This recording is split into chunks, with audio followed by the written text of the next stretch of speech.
아, 내가 항상 일찍 끝낸다 놓고서는 일찍 안 끝낸다고? 네가 시계를 고장난 걸 차고 다녀서 그래. 자, 모범 경작생이라는 작품. 요거는요, 그냥 여러분들에게 요거 보조 프린트해 보시면 막 뭐가 나오죠? 이거 뭐 별로 중요하지 않아요. 뭐 중요하지 않다기보다는 뭐 한 세 줄 정도, 세 줄 반 정도 나오는데 읽으면은 일제시대 때 개떡 같은 조선의 현실을 이야기하고 있기 때문에 뭐 좀 이제 특이한 또는 뭐 새로운 어떤 메시지를 여러분들이 초점으로 잡을 만한 게 별로 없어. 보통 일제시대 작품인 경우에는 뭐 일제의 수탈과 핍박, 소작농의 괴로움 뭐 이런 거 나오잖아. 부정부패 뭐 이런 거 나온다고. 그래서 62페이지 모범 경제학생에다가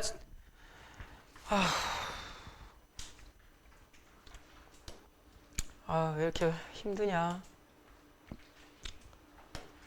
몸도 마음도 힘드네. 집에 가고 싶다. 근데 진짜 농담이 아니라 요거 촬영할 그 마음이 없어.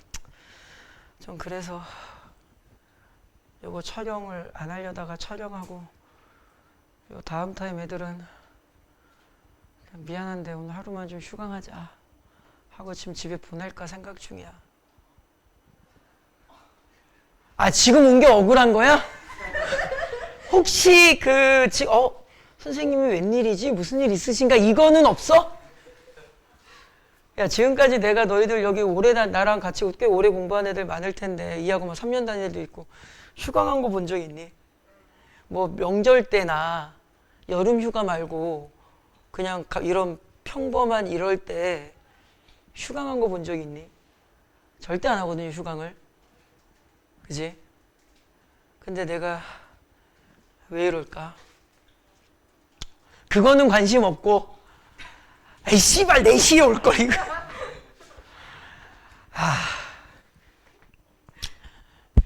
마음이 너무 허하다. 야, 너 이 학원 3년 다니잖아, 서연아. 뭐 좀 염려, 걱정, 무슨 일이 있으신가 이런 건 없어? 너 마스크 내려봐. 웃고 있지 지금. 야, 진심으로 좀 염려가 된다. 손 들어봐. 이 거짓말쟁이들. 아주 입만 열면 그냥 구라가 폭포수처럼 쏟아져가지고. 마음이 안 좋다고. 니네들이랑 있는 일은 아니고요. 모범 경작생 그 위에다가 적으세요. 일제, 친일, 이기적 기회주의.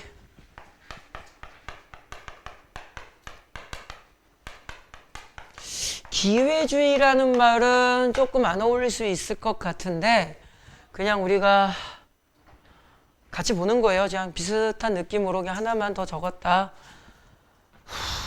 라고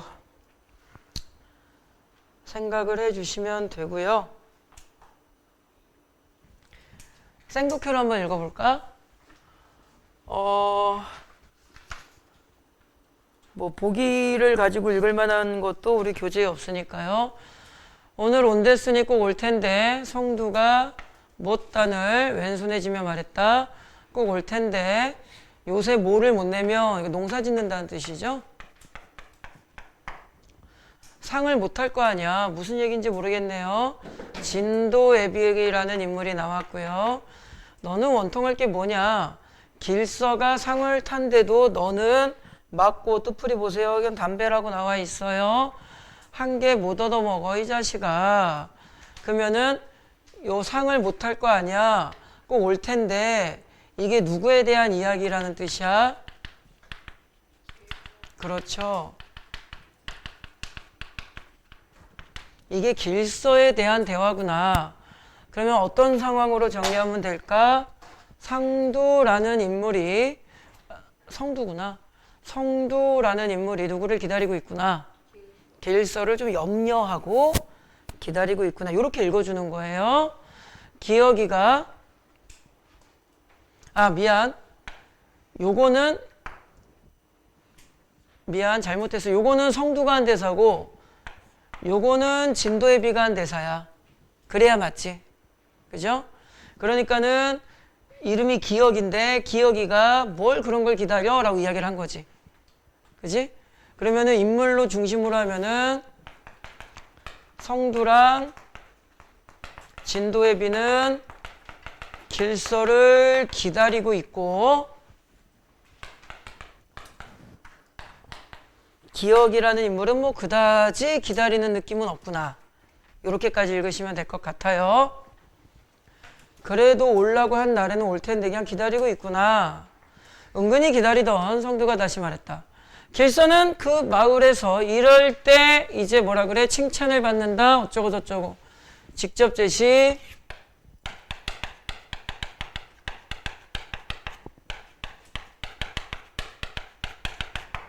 직접 제시 또는 요약적 제시라고 해주죠. 자, 어떤 정보가 나와 있는지 볼까요? 길서는 그 마을에서 가장 칭찬을 받는 사람이다.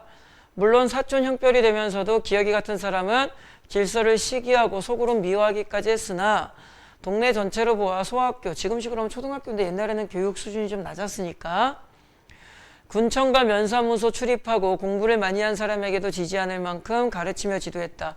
이게 누구 정보야, 현무야? 길서에 대한 정보야. 근데 뭐 살짝 읽어보니까 얘는 그다지 길서를 좋아하지는 않나 봐. 나이 젊은 사람으로 부지런히 일을 했나 봐요. 돈도 좀 벌고요. 저축하고요. 마을의 지능의 조기에 어쩌고 저쩌고 무식하고 착한 농부들은 길서를 잘난 위인이라고 생각하지 않을 수가 없었다. 인물 정보를 주고 있구나. 더욱이 서울에서 모이는 농사관습회에 군에서 보내는 세 사람 중에 한 사람으로 일주일 전에 떠난 길서를 칭찬하는 소리는 더 커졌다. 아, 길서가 서울을 갔나 봐. 마을 사람들이 좀 기다리나 봐. 그런데 기억이는 길서를 그다지 좋아하지 않아. 이렇게. 그래서 중략 앞쪽에서는 사건 정보보다는 인물 정보 정도로 우리가 지문 정리를 해주시면 될 것 같고요. 길서는 인사를 하고 서울 갔던 이야기는 서울 갔다고 했었는데 중략 점프하고 서울 가서 있었던 이야기를 이야기하는데 자 볼까요? 수고했다는 말, 이게 누구한테 보고하는지는 안 나왔고요. 조금만 더 읽어봅시다. 그런데 이번 호세는 자 뜻풀이 빨리 확인하세요. 봤니? 봤죠? 결론. 일제시대라는 거, 보통학교, 뭐 소학교 이런 게 이제 일제시대 때 이야기하니까 얘 시대가 언제야? 일제죠. 자, 일제를 이야기하는데 지금 뭐가 나왔어? 호세가 나왔죠. 호세 뜻을 보니까 세금이죠. 그럼 상징성이 뭐겠어? 수탈과 착취가 되는 거겠지. 그지? 요만큼은 우리가 분석할 수 있잖아. 그죠? 요 정도도 분석 못하는 건 말이 안 되는 거야. 세금을 좀 더 낼 거래. 뭐 보통 학교를 증축한데 6학급, 뭐 6개 학급으로 증축한데 이때는 저출산이 없었나 보죠. 생각해보면 이때보다 지금이 더 먹고 살기 좋잖아, 사실은. 자유도 있고. 이때보다는.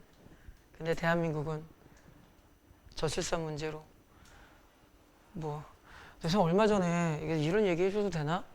여기 혹시 명당초등학교 출신 있니? 이 앞에 초등학교 명당이야? 6학년 때 몇 개 반까지 있었어, 지윤아? 어? 3개? 3개 반? 지금 저 1학년이 한 반이래요, 한 반. 저 몇 년 전, 10년 전이긴 한데요. 8반까지 있고요, 막 그랬던 학교예요. 1학년이 한 반이래나? 아, 뭐 전학생 와서 2개 반 됐대나? 아, 30명인가 그렇대요. 잘 정확하긴 모르는데. 거의 1개 반 수준이랍니다. 선일초는 지금 우리 미르 다녔을 때, 미르 1학년 때 5반이 있어. 그래서 5반, 5반. 근데 지금은 이제 1학년 4개 반. 선일초는 이제 그 아파트 단지라서 좀, 이게 여기도 사실은 다 아파트 단지인데, 곡정초는 막, 곡정초 출신. 곡정초는 막 10반, 12반 이렇게. 그 아이파크 쪽은. 여기 한 반 있다나, 30명 있대나. 그래서 내가 어디라고 말은 못하고요. 초등학교를 대상으로 사교육은 장사하는 곳이잖아.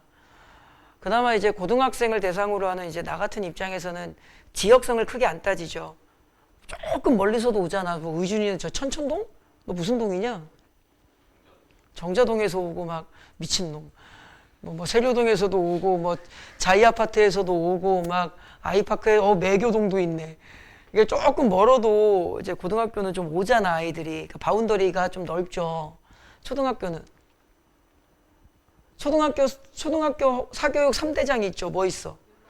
아니 그거 말고 피아노, 태권도, 미술. 난 한 개도 안 다녀봤다. 없죠. 다 다녀요. 그래서 여기서 조금 이제 업그레이드 하면 무슨 뭐 발레, 플룻 이런 거 좀 얹어주잖아. 발레 다녀본 사람. 발레 다녀봤어? 뭐 그 어릴 때 조금씩 뭐 다녀보고 하죠. 우리 미르 다녔었는데 뭐. 그 어디라고 말은 못하고 요 초등학교는 예를 들어서 너희들이 결혼해서 자녀를 낳았는데 여기서 막 정자동, 세교동까지 피아노 학원 보내? 동네 보내죠. 걸어서 다닐 수 있게. 그래서 지금 여기 어떤 학원이 문을 닫았어요. 어디라고 말은 못하고. 난 아니야. 난 초등학생을 대상으로 하질 않아. 참 저출산 문제가 심각하죠. 그렇다고 일제를 부러워하진 맙시다. 세금 이야기를 했다. 뭐 제가 아나요. 자네 동네에서야 자네만 승낙하면 되니까 이게 수능의 원리를 보세요. 가만히 보면은 이 중략 앞쪽 지문을 잠깐 볼까요? 별것도 없는데 왜 저 중략 앞 지문을 잡아줬을까? 이 문장 때문에 그런 거야. 이 앞에서 길서가 마을에서 되게 인정받고 추앙받는 인물이라는 게 나왔지요. 그 정보를 가지고 요 문장을 이해하면 이해가 좀 잘 되지. 마을이 약간 대장 역할을 하니까. 그러니까 수능 지문이 이런 거야. 그래서 여러분들이 꼭 기억하셔야 되는 게 뭐다? 비문학까지는 바라지 않아요. 하지만 소설은 이렇게 물고 자꾸 매듭을 묶듯이 물고 내려와 줘야 돼. 알겠니? 그래서 약간 독해 스킬로 말씀을 드리자면 소설을 읽을 때는 앞부분을 조금 집중하셔라. 앞부분에서 확실하게 방향을 잡아주셔라. 시간이 아무리 급해도요, 뒤로 갈수록 속도를 좀 붙여주시는 게 좋다. 앞에서는 조금 브레이크를 거는 느낌이 필요하다. 그 말씀을 드리니까 이렇게 이어지는 거니까. 더 읽어볼게요. 뭐 자네한테 해로는 없을 거야. 그러니까는 얘네들이 세금을 더 걷는 과정에서 너한테는 해를 주지 않을게 해서 뒤를 읽으시면은 길서가 그냥 동조를 해요. 이게 이제 요게 나오는 거겠지. 길서는 면장, 요게 이제 면장한테 보고를 한 모양이구나. 만약 그에게 조금이라도 재미없는 말을 해서 비익에 거슬리고 하면은 자기도 끼니를 굶고 동네 소작인들이랑 다름없는 생활을 하고 일본은 둘째로 하고라도 묘목도 못 팔아먹을 것이고 이거 좀 기억할까요? 길서는 그러면 뭐야? 농사를 짓는 것 같기도 한데 묘목을 파는 경제활동도 하나 봐. 그죠? 그러다가 그게 또 뭐 교장규에 들어가면은 돈도 빌려다 쓸 수 없다. 그러니까는 길서의 입장을 이야기해 주는 거죠. 길서도 그렇게 경제적으로 넉넉하지는 않은가 봅니다. 그러면 묘목 심었던 밭에 조를 심게 되고 자기가 좀 미운 털이 박히면 면사무소 사무원들과 학교 선생님들에게 팔던 이런 것도 좀 팔고 하는데 이거 좀 디테일한 일치성은 나올 수 있습니다. 하지만 일단은 아까도 비슷한 말씀을 드렸죠. 최소한 어디까지는 길서 역시도 경제적 활동에 지장이 생기는 상황, 여기까지는 정보를 찾아주시고 아까 살짝 이야기했던 뭐 디테일한 것들, 뭐 돈을 빌려다 쓴다라든가 묘목을 판다라든가 심지어 이제 이런 문장들, 뭐 디테일한 것들, 이런 것들은 좀 지문을 보고 문제를 푸는 느낌으로 여러분들이 기술적인 훈련을 하셔야 됩니다. 아이고 미안. 그래서 출품도 못하고 상금을 상금 얘기는 이 앞에서도 살짝 나왔었죠. 상금도 못하고 자기도 힘들어진다. 자네 동네 사람들은 좀 별 걱정 없잖아. 그러면요. 자, 집 잠깐만 볼까? 우리가 독해를 조금 연습을 해볼까? 일제니까 어떤 마을이 있겠죠. 이 마을 사람들은 행복하고 정말로 이 면장이 이야기하는 것처럼 얌전히 근심 없이 무던하게 살까? 아니겠지. 그런 작품은 거의 안 나오죠. 얘도 일대의 수탈과 착취로 어떻게 살아? 힘든 삶을 사는데 여기에 누가 있어? 길서가 있는데 얘는 그나마 조금 상대적인 양호한 삶을 살겠지. 그리고 지문을 쭉 연결시켜 보니까 착취의 수준을 높이려고 하는데 여기에 길서가 동조를 하지 않으면 자기 역시도 힘들게 산다. 이렇게 나온 거잖아. 그러면 이 상황을 놓고 봤을 때 이 문장은 진짜일까? 아니겠지. 이 정도 독해는 누구나 할 수 있는 거야. 그죠? 그 다음, 요렇게 좀 방향을 잡고 읽으면 그 다음이 너무 잘 읽히는 거야. 지문을 볼까요?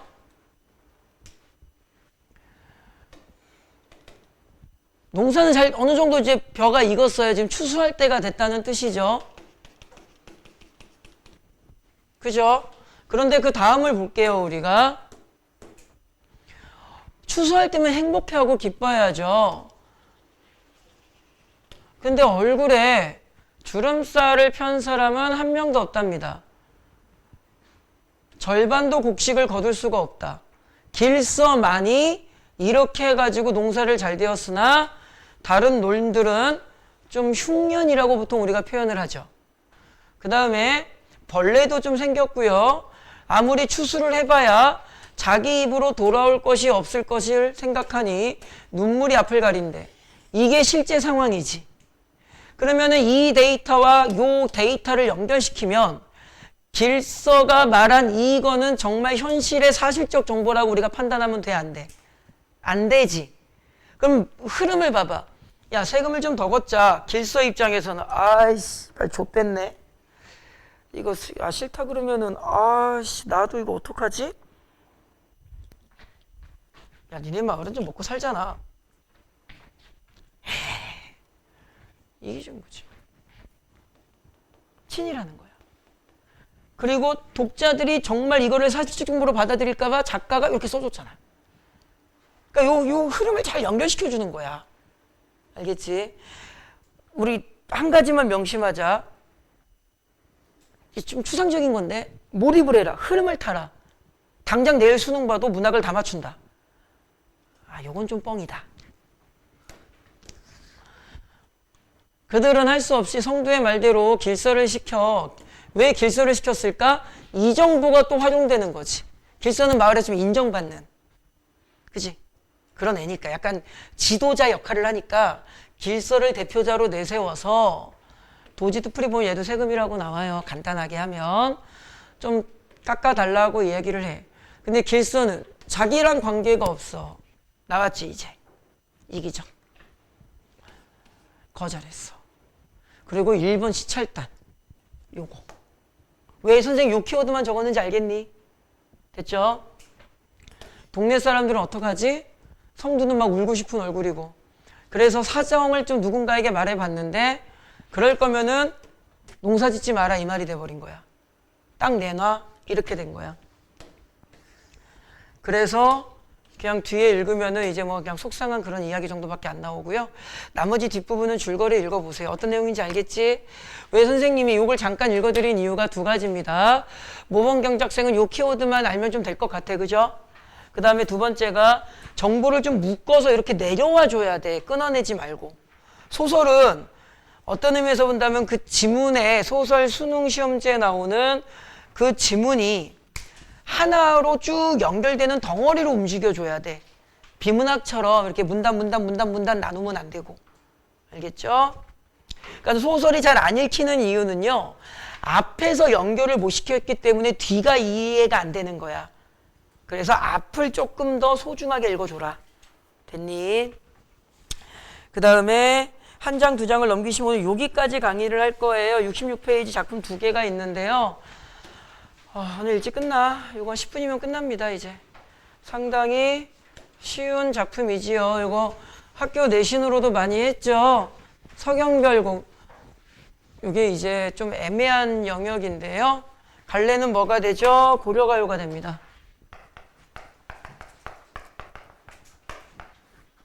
빨리 할게요. 고려가의 일반적인 특성 이런 거는 1, 2학년 내신할 때는 하는 거기 때문에 지금은 하지 않을 거고요. 1년, 2년, 3년의 내용만 이거 내신으로도 많이 해서 기억이 잘 날 겁니다. 서경이 서울이지만 닦은고 소성경 고의 말은 뜻풀이 빨리빨리 보세요. 자기가 살아가는 이곳을 자기는 너무 사랑한다는 뜻이야. 그런데 포인트 여기 네모 여기 네모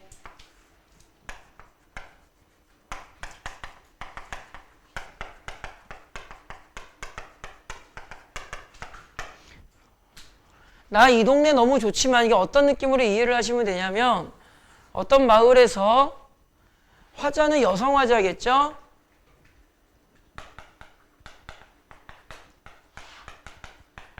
사랑하는 남자가 있는데 얘가 멀리 떠나고 이별을 해야 되는 어떤 상황이 벌어졌나 봐. 그러니까는 이 여성 화자가 뭐라고 이야기를 해주는 거야. 내가 이 동네를 너무너무 사랑하지만 내가 너랑 이별하느니 길쌈배는 여성이 주로 하는 역할 중에 하나가 뭐야? 옷감을 만드는 일을 하죠. 그러니까 지금식으로 말하면 미싱 기계 같은 거야. 그런데 내가 이 미싱 기계고 나발이고 다 버리고 내가 당신을 따라가겠소 이 말이야. 그래서 길쌈배는 상징적으로 뭐야? 자신의 삶에 아주 중요한 무언가를 나타내는 거야. 그러니까 내가 내 삶의 모든 것들을 버리더라도 당신이 나를 사랑해 주시면 쫓아가겠다. 그리고 이제 내신형으로 가르칠 때는 괴실한 데가 이제 두 가지로 해석이 된다 뭐 이런 게 있는데 그런 거는 이제 수능에서는 뭐 그렇게 디테일하게 나오진 않고요. 심지어 고려가요가 수능에 잘 안 나와요. 그 뭐 기억이 정확하진 않은데 거의 나온 적이 없다고 기억을 해요, 저는. 그래서 간단하게만 할게요. 자, 1년에서의 포인트는 이렇게 정리하면 되겠죠. 자, 이거 제일 중요한 거. 이게 지금 포인트거든요. 일반적으로 고전문학에서 이별을 당하는 여성은 적극성을 띠니 소극성을 띠니? 소극성을 띠죠. 우리나라 전통적 여성상이거든요. 뭐 내신할 때 많이 들었던 거라서 살짝 기억이 날 겁니다. 그런데 서경별곡은 이별에 대한 적극성의 거부가 돼. 이게 좀 이 작품의 특이점이야. 그래서 1년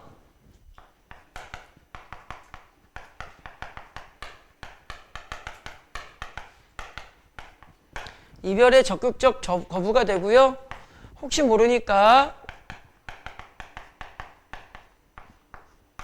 우리 요 소재 하나만 적을게요. 길쌈배. 그냥 간단하게만 합시다. 뭐 미싱 이런 거 적지 마시고.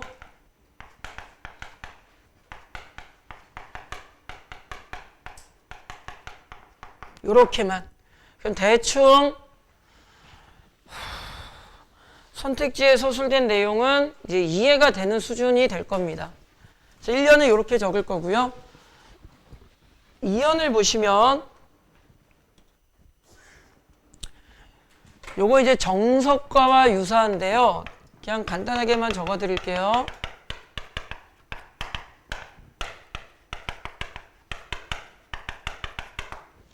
고려가요 중에 정석가라는 작품이 있는데 그 정석가랑 사실 유사한 수준이 아니라 똑같아요. 근데 보통 이제 유사하다고 하니까. 그래서 얘는 비유적인 표현을 잡으시면 되는데 빨리 합시다. 구슬이 어디에 떨어진대요? 바위에 떨어진들. 끈이라고 나왔죠. 끈이 떨어지겠느냐? 이게 뭐냐면은 우리의 믿음과 사랑이 시련에 부딪힌들 우리의 사랑이 또는 뭐 인연이 끊어지겠습니까? 서리법. 우리는 시련 속에서 우리의 사랑을 깨지 않을 겁니다. 그지? 뭐 영원한 사랑 이런 느낌. 변치 않는 사랑.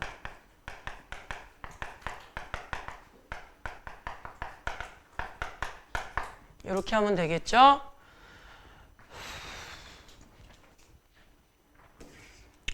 (3년은) 그림으로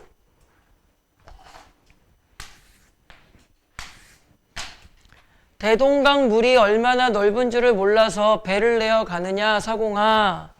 말을 건네는 방식인데 어떤 상황이냐면은 여기 지금 대동강이 이루고 있어요. 그리고 배를 타고 내 사랑하는 임이 이쪽으로 지금 건너가려는 상황이야. 됐니?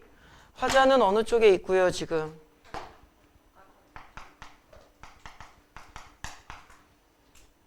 화자는 이쪽에 있고요. 그럼 배는 누가 몰아? 사공이 몰아. 사공한테 뭐라고 하는 거야? 야, 대동강물이 얼마나 넓은데 배 뜨냐? 네 마누라, 럼나다, 바람나다, 뭐 불륜을 저지르다 뭐 이런 뜻이야. 야, 사공아, 너 마누라 바람났는데 너는 왜 네 몸을 배에 얹었어? 이 말은 무슨 뜻이야? 대동강물이 얼마나 넓은데 너 여기까지 갔다가 돌아오는 사이에 네 마누라는 바람나서 딴 데 간다? 이런 식이야. 이게 사실적 정보야? 아니야. 그렇죠.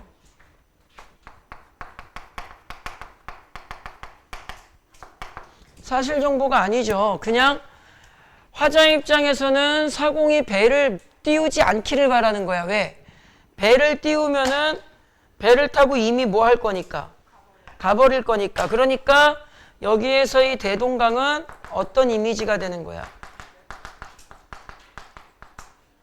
그러니까 화자는 사공한테 화를 낼 이유는 그냥 덤태기 쓴 거야. 우리 옛날 속담에 그런 거 있죠. 종로에서 뺨 맞고 한강 가서 눈을 긴다 뭐 이런 거. 이쪽에서 화나는데 저쪽에다 분풀이 하는 거. 이해됐니? 그런 내용이고요.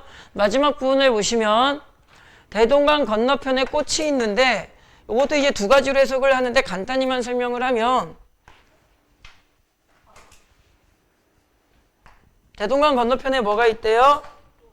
꽃이 있는데 이 두 가지로 설명할 수 있으나 그냥 한 가지로만 할 겁니다. 그 두 번째는 너무 억지스러움이 있어서요. 이 꽃을 뭐라고 놓을 거야? 새로운 여인이라고 놓는 거야. 그러면은 배 타들면 꺾을 것입니다의 주체는 누가 되는 거야?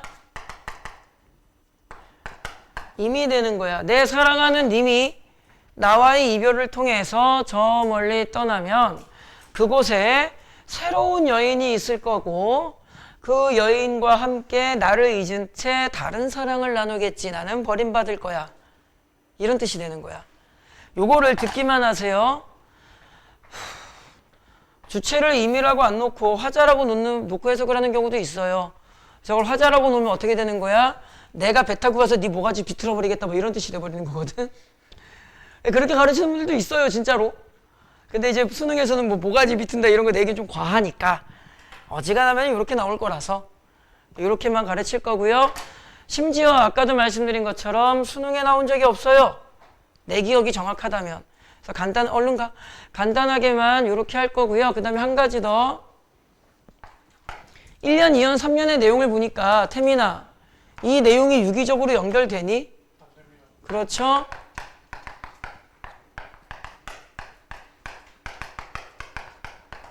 각 연이 좀 내용상 연결이 좀 잘 안 돼요.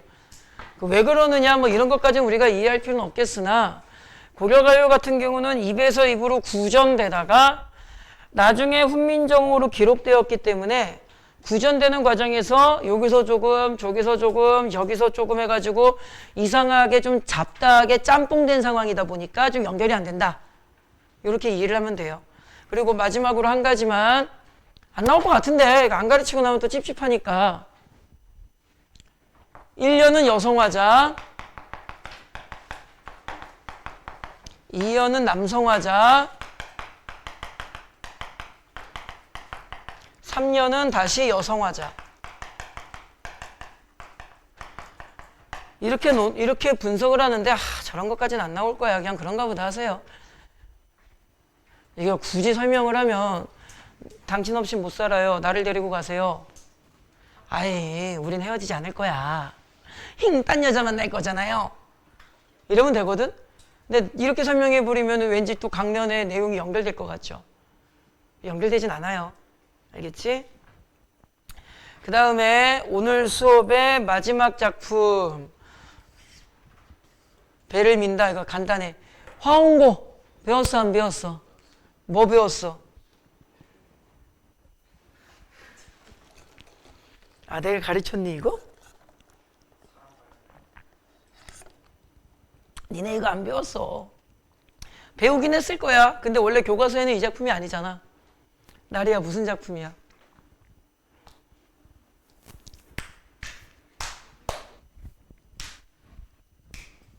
여기 1학년 교과서죠? 아마 2학년 교과서인가? 1, 2학년은 좀 헷갈리는데. 윤서야 기억나? 다현아 기억나? 안 나?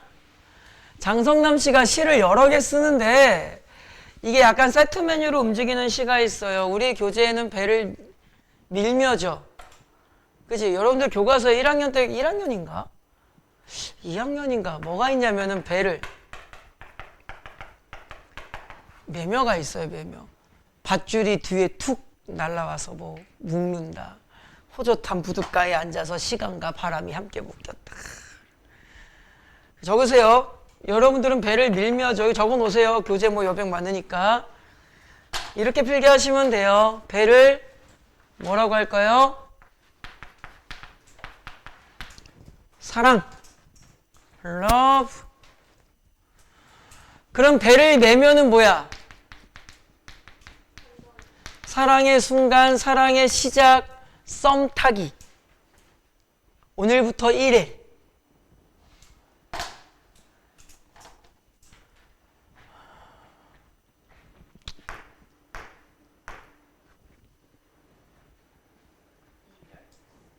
그치.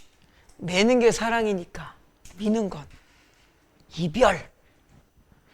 우리 또 찬주가 배웠다고 하는 거 우리 찬주가 또 이별 전문가라서. 여러분들 교과서에는 배를 매며가 있었을 겁니다. 자, 배를 민다. 그럼 이제 설명이 다 됐어. 이제 끝난 시야. 찬주야, 배를 민다. 뭐 한다? 이별한다. 목소리가 왜 슬퍼? 안 슬퍼? 밀어보는 것은 아주 드문 경험. 찬주만 옆에다 적어. 나는 만치롱.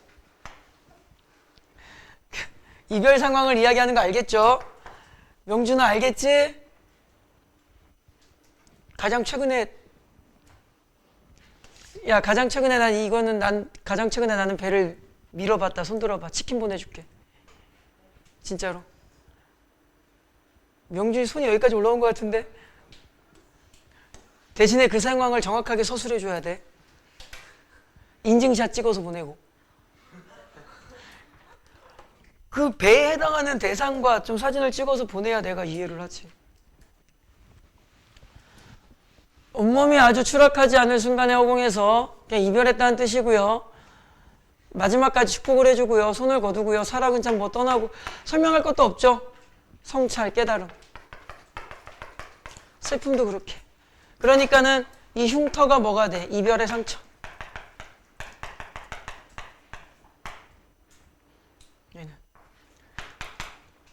그 대상이 나는 분명히 보냈는데 마음속에 남아있다 안 남아있다. 그죠? 뭐 7년 전에 김수진도 아직 있는데. 그죠? 요거를 미련이라고 해야 되나 안 해야 되나는 잘 모르겠는데 미련이라는 단어를 쓰면 조금 더 이해가 잘 될 것 같아서. 됐지? 다 이해됐죠? 까지 해서 여러분들 이제 요거 다 마치고요. 잘 들으셔야 됩니다. 월요일 날 오시면 이제 교재가 바뀔 거야. 그래서 힘드시더라도 어쩔 수가 없어요. 요거 월요일까지 다 풀어오셔야 돼. 월요일이나 화요일까지 이름 써서 제출할 거야. 알겠니? 그 다음에 기다려. 잠깐만.